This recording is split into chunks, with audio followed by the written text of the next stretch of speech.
آپ مسجد میں جا رہے، مسجد میں آپ لوگ نماز پڑھتے، سجدہ کرتے، رکوع کرتے، کس کے سامنے کرتے؟ کوئی مورتی ہوتی ہے وہاں پر؟ دیکھو آج تک ہم نے اپنی مسجد کے اندر کیا کیسے ہے برادران وطن کو لا کے بتایا ہی نہیں ہم نے۔ وہ مجھ سے پوچھنے لگے کس کے سامنے تم جاؤ گے، رکوع کرو گے، سجدہ کرو گے، نماز کس کے لیے پڑھو گے، کیا ہوتا ہے مسجد میں؟ بولے چلو نا تم بھی، چلو دیکھ لو۔ تو بولے اگر مورتی ہوگی نا تو ہم وہاں پہ نہیں بیٹھیں گے۔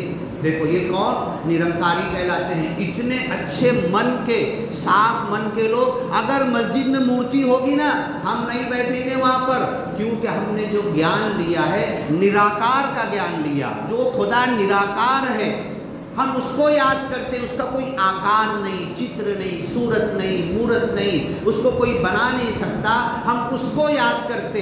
تم لوگ کس کو یاد کرتے مسجد میں؟ ہم کو نہیں معلوم۔ بولو چلو میرے ساتھ دیکھو، اور اللہ کی قسم آئے بیچارے میرے ساتھ آئے۔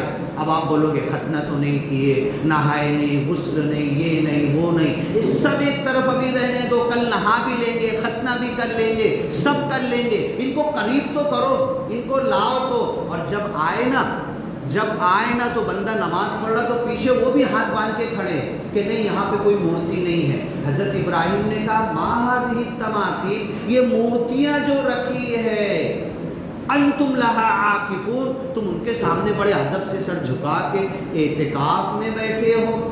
آج ہمارا اعتکاف کتنا آسان ہے، اگربتی نہیں، ناریل نہیں، چڑھاوا نہیں، پھول نہیں، چادر نہیں، کچھ نہیں، اللہ کے نام سے آ جانا ہے، بیٹھ جانا ہے۔ بسم اللہ دخلت، اے اللہ اس مسجد میں میں داخل ہوا، اللہم افتح لی ابواب رحمتک، ساری رحمت کے دروازے کھول دے، سیدھا پیر بول کے داخل ہوا اور میں نے اعتکاف کی نیت کی، میں داخل ہوا۔ بسم اللہ دخلت ونویت سنت الاعتکاف، اور ایک مسنون اعتکاف 5 منٹ کا، 10 منٹ کا، آدھا گھنٹے کا، 1 گھنٹے کا، رات بھر کا، 2 رات کا، 3 دن کا، میں کر کے اس مسجد میں گھس گیا۔ اب یہ اعتکاف کی جو عبادت ہے نا، رمضان کے روزوں میں رات کا روزہ نہیں ہے، رات میں کھا پی سکتے، اعتکاف والا بھی رات میں کھا پی سکتا ہے، لیکن روزہ صرف کھانے پینے سے رکنے کا نام نہیں ہے، بیوی سے جو جائز تعلقات ہے اس سے بھی رکنے کا نام ہے۔ اعتکاف کرنے والا کھا سکتا ہے، پانی پی سکتا ہے، اور جس زمانے میں اللہ کے رسول صحابہ کرام چھوٹی چھوٹی مسجد ہوتی تھی، کنویں سے پانی کھینچتے تھے، اور کبھی کھانا لینے اعتکاف کرنے والے کو اپنے گھر بھی جانا پڑتا تھا، کوئی پہنچانے والا نہیں ہوتا تھا، اور ایسے تو کئی دن وہ اعتکاف میں بنا کھانے پانی کے صرف کھجور اور پانی پہ نکال دیتے تھے۔ 2 ڈھائی 3 دن کے بعد کبھی ضرورت ہوتی تھی تو اپنے گھر پہ کھانا لینے جاتے تھے، تو اللہ نے قرآن میں کہا وَلَا تُبَاشِرُوهُنَّ وَأَنْتُمْ عَاكِفُونَ فِي الْمَسَاجِدِ، اپنی بیویوں سے جائز تعلقات جو رمضان کی راتوں میں تم قائم کر سکتے ہو، اعتکاف کرنے والا نہیں کر سکتا۔ یہ آیت کیوں کہی ہے؟ اعتکاف کرنے والے کو مسجد میں اس کی بیوی کہاں ملے گی؟ کیوں اللہ نے کہا؟ مطلب موقع ملے گا جانے کا تو اس وقت بھی اس سے بچنا ہے، احتیاط کرنا ہے۔ اب عورتوں کو بھی تعلیم دے۔ سب سے بڑی بدقسمتی یہ ہے کہ آج ہم لوگ مرد یہاں پر سن رہے ہیں، عورتوں تک یہ جمعہ کا بیان نہیں پہنچ رہا ہے۔ اب یہ ہمارا فرض بنتا ہے، جتنی باتیں ہم نے سنی گھر میں ہماری عورتوں کو جا کر بتانا، بیوی کو، بہن کو، ماں کو، دادی کو، جتنی گھر کی عورتیں، کیونکہ جو ہمارے گھر کی عورتیں ہیں نا ان کو شادی کی رسم و رواج سب یاد ہے۔ ایک چھوٹی سی رسم نہیں کی جائے گی تو نانی اٹک جائے گی، نہیں یہ ہونا چاہیے، اس کے بنا تو دلہا نہیں آئے گا، شادی نہیں ہوگی۔ وہ دادی اماں کو، نانی کو، ماں کو، بیوی کو وہ جا کر بتا دو، انہیں رسم و رواج سب یاد ہے، انہیں قرآن بھی یاد ہونا چاہیے۔ دین کی باتیں بھی معلوم ہونا چاہیے. اعتکاف کسے کہتے پتہ ہونا چاہیے. تم گھر میں اعتکاف کر سکتے ہو, نانی اماں تم گھر میں اعتکاف کر سکتے ہو. اب تم تو بوڑھے ہو گئے, تم تو بیٹھے رہتے ہو, تم تو نکل کے کہیں جاتے نہیں, کھانا بھی یہی مل رہا, باتھ روم کے پاس خالی سڑک کے جانا ہے, پیشاب پخانہ کر کے پھر یہیں بیٹھنا ہے. نانی اماں تم اعتکاف کر سکتے ہو, گھر میں کر سکتے ہو. اعتکاف سنت کا ثواب تمہیں مل سکتا ہے. یہ اپنی بیویوں سے بھی بتائیں. آج 1 مہینہ ہوا شادی ہوئی ہے کسی کی, وہ اپنی بیوی کو تعلیم دے کہ میں مسجد میں اعتکاف کروں گا, تو گھر میں اعتکاف کر. اور ٹھیک ہے ہمارا کاروبار, دھندا, بزنس, تجارت ایسی ہے کہ ہم اعتکاف نہیں کر پا رہے ہیں, روزانہ میں دھندے پر جاتا ہوں اور کما کر لاتا ہوں تو گھر چلتا ہے. چلو ایسا کرتے ہیں نا, اپنی بیوی سے کہو کہ ہم اعتکاف والے کی نقل کریں گے. رمضان کے راتوں میں میاں بیوی کے ملنے کی کوئی ممانعت نہیں ہے, لیکن ہم اعتکاف کی نیت کر کے اس جائز اور حلال عمل سے بھی بچیں گے. تو ہم کو یہ چیز پتہ ہوگی کہ اعتکاف کا کیا برکت ہے, اعتکاف کا کیا فائدہ ہے. ایک حلال اور جائز چیز سے بھی رمضان کی راتوں میں بچنے سے, رمضان بھر 30 دن آپ بچ سکتے ہیں چاہے تو. اس سے ایک ٹریننگ ہوگی, اس سے کیا ہوگا, ہماری ایک ریہرسل ہوگی, پریکٹس ہوگی کہ انسان میاں بیوی کا رشتہ صرف ایک کام کے لیے نہیں ہے. بیوی صرف ایک کام کے لیے نہیں ہوتی. بیوی ہوتے ہوئے بھی, گھر میں کھانا پانی سب کچھ کرتے ہوئے بھی ہم 10 دن 12 دن مہینہ بھر اس تعلقات سے دور رہیں گے. اعتکاف والے کی نقل کریں گے, اعتکاف والے کی طرح نکالیں گے, تو ہمارے ذہن میں, ہمارے مائنڈ میں, ہمارے بدن میں, ہماری جو سیکس کی چاہت ہے اس میں کنٹرول آئے گا. اور اللہ کے رسول اور قرآن اور حدیث کی وقت ہو رہا ہے نا, کتنا بچا ہاں. تو یہ جو انسان کے اندر قرآن نے کہا زُيِّنَ لِلنَّاسِ حُبُّ الشَّهَوَاتِ, عورتوں کی محبت انسانوں مردوں کے دلوں میں رچ بس گئی ہے, بسا دی گئی ہے.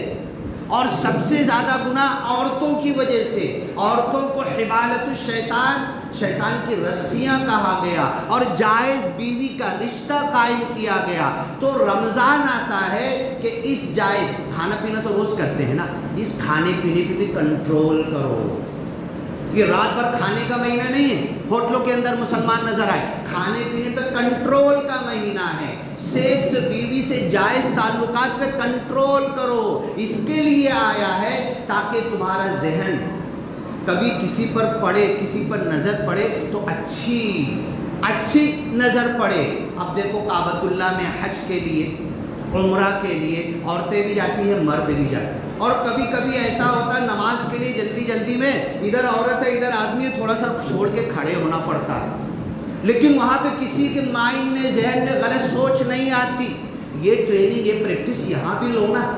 آپ خریداری کرنے گئے ہو, محمد علی روڈ پر گئے ہو, ناخدا محلے بمبئی میں, گوانڈی میں, سلطان بازار لگتا ہے. ہمارے نوجوان رمضان کی راتوں میں, تاک راتوں میں صرف اس نیت سے نکلتے ہیں کہ کچھ خریدنا نہیں ہوتا, یا خرید لیا اب ہو گیا, اب گھر واپس جا سکتے, لیکن دھکم دھکی کے لیے ادھر ادھر ہمارے نوجوان چلتے رہتے ہیں.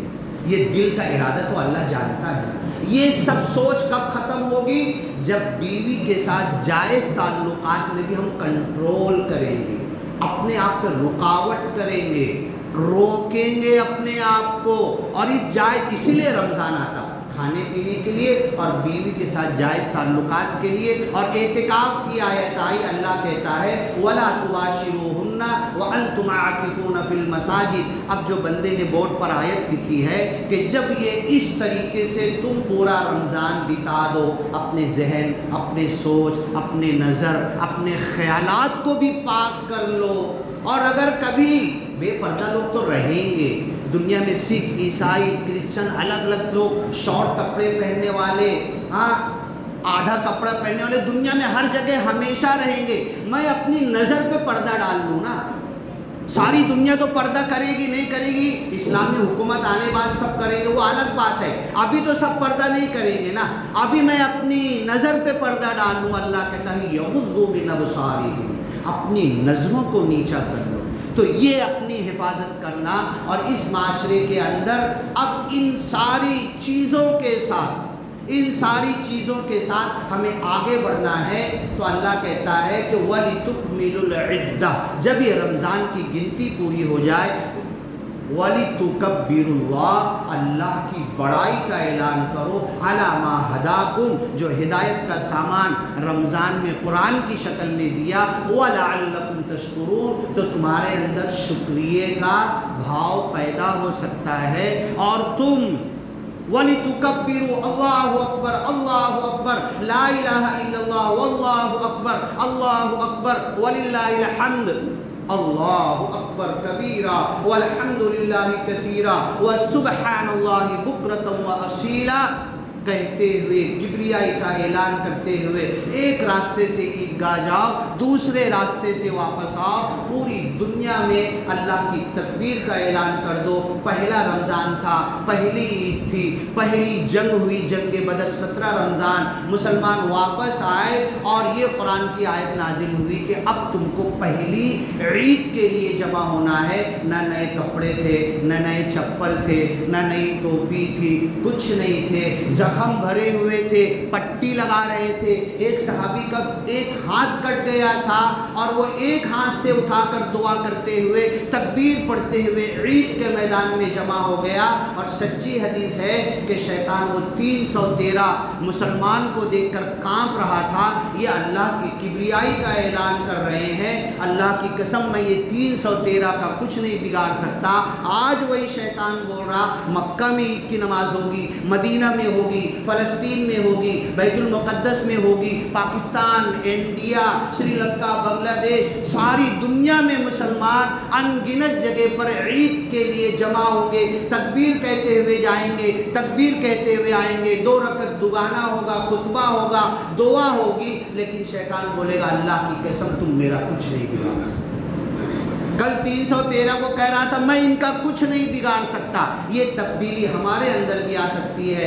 آیت وہی ہے، قرآن وہی ہے، نماز وہی ہے، دین وہی ہے، ایمان وہی ہے، تکبیر بھی وہی ہے، امام صاحب وہی پڑھیں گے، وہی خطبہ دیں گے۔ ہماری نماز کی قبولیت میں اور شیطان کے دیکھنے میں کیوں فرق ہو گیا؟ اور کل کی نماز میں یہی سب کی تھی، کیا فرق تھا؟ بس اللہ تعالی ہمارے اندر وہ جذبہ پیدا کر دے۔ تو آج جو دنیا میں ہمیں لوگ آنکھ دکھا رہے ہیں اور یہ 20 کروڑ کو اٹھا کے پھینک دینا چاہتے ہیں اس وطن سے، یا انہیں جلا دینا چاہتے ہیں، فسادات میں کاٹ دینا چاہتے ہیں، روہنگیا کی طرح انہیں NRC اور دوسرے شہروں کا کہہ کے، دوسرے ملک کا کہہ کے ان کے اوپر ان کو ڈیٹینشن سینٹر میں ڈالنا چاہتے ہیں۔